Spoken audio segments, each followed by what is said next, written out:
Football match চলাকালীন প্রায়ই খেলোয়াড়দের মুখে হাত দিয়ে কথা বলতে দেখা যায়। অনেকের কাছে এটা হয়তো সাধারণ ব্যাপার মনে হতে পারে, কিন্তু এর পেছনে রয়েছে বেশ গুরুত্বপূর্ণ কয়েকটি কারণ। চলুন জিডি স্পোর্টসের আজকের ভিডিওতে এই বিষয়টি বিশ্লেষণ করার চেষ্টা করা যাক।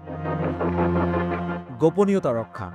মাঠে কোচ কিংবা রেফারির সঙ্গে খেলোয়াড়দের অনেক সময় গুরুত্বপূর্ণ আলোচনা করতে হয়। সেটা হতে পারে কোনো কৌশল নিয়ে, ম্যাচের রণনীতি নিয়ে, বা কখনো রেফারির সিদ্ধান্ত নিয়ে অসন্তোষ প্রকাশ নিয়েও। কিন্তু এসব কথা প্রতিপক্ষ বা মিডিয়ার কাছে প্রকাশ হয়ে গেলে সেটি দলের জন্য ক্ষতির কারণ হতে পারে। মুখে হাত দিয়ে কথা বললে ঠোঁটের নাড়াচাড়া দেখা যায় না, ফলে গোপনীয়তাটা বজায় থাকে। শব্দ পৌঁছানোর কৌশল।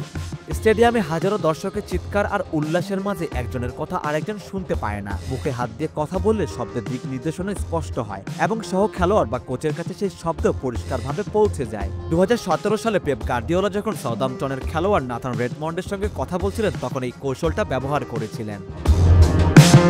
লিপ রিডিং এড়ানো।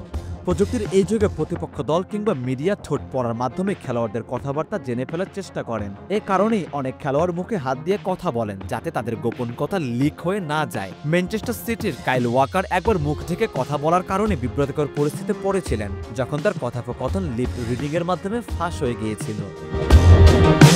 আধুনিক ফুটবলের অংশ।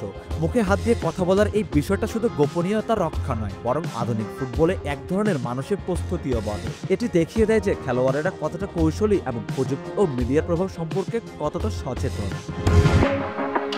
সুতরাং মুখে হাত দিয়ে কথা বলা আধুনিক ফুটবলের এক নীরব কৌশল। এটি শুধু খেলোয়াড়দের কথা ঢেকে রাখার মাধ্যমে নয়, বরং ম্যাচের প্রতিটি মুহূর্ত নিজেদের সুরক্ষিত রাখার একটি গুরুত্বপূর্ণ দিকও বটে।